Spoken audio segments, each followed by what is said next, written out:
In a previous review, I looked at the large-sized C-3PO and R2-D2 action figures that were produced by Kenner back in the late 70s.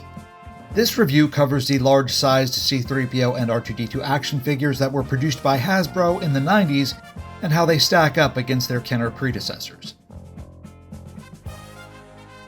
Hasbro's R2-D2 was released in 1997, around the time when the special edition versions of the original trilogy movies were released.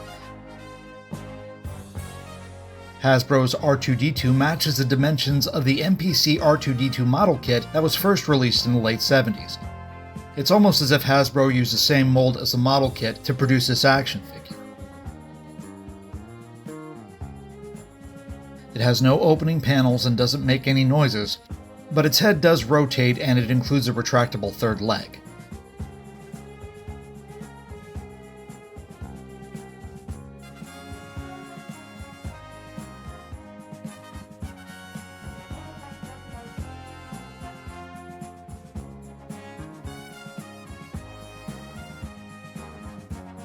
Here's the box that Hasbro's R2-D2 is packaged in. Even though this is Hasbro's product, you can see the classic Kenner logo on the back of the box. Comparing Kenner and Hasbro's R2-D2 figures side by side reveals which figure is more faithful to the movie version of the droid. Hasbro's version is smaller than Kenner's, but it is much more movie accurate. Then again, Kenner's large-size R2-D2 was the most movie-accurate replica of the droid that Kenner released when it had the Star Wars license, which just goes to show how affordable toy replicas of movie characters have improved in terms of detail during the last few decades. Hasbro put a lot of details into its C-3PO figure, including blaster residue on his gold plating, exposed wires in his midriff, and his mismatched silver-plated leg.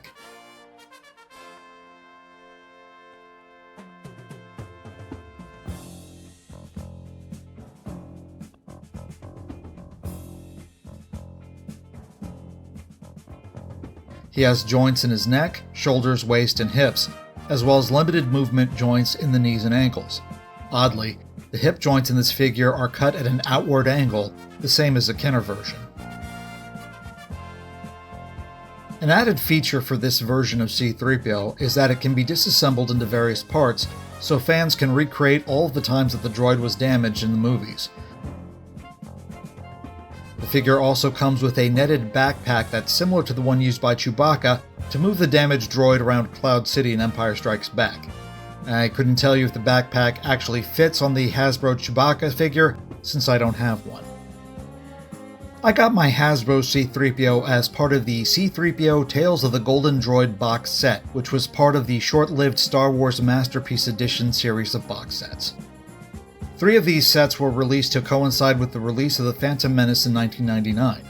Each of the sets included a 12-inch figure of a particular Star Wars character and a hardcover book devoted to that character, which included details such as how the character was created, the history of the character within the Star Wars universe, and all of the merchandise that was produced between 1977 and 1999 that bears the character's likeness.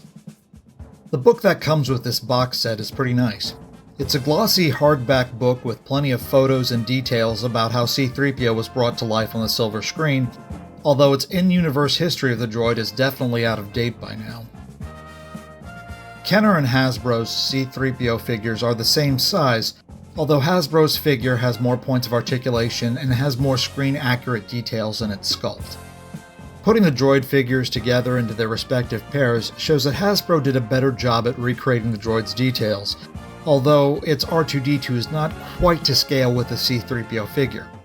In contrast, Kenner's large-sized versions of the droids are in scale with each other in spite of all the other details that were missed, which would make them a better complementary set than Hasbro's. Regardless, each of these figures would make a great addition to the collection of any Star Wars fan. Thanks for watching. Please click like and subscribe to see more 3D videos like this, and please feel free to leave comments below.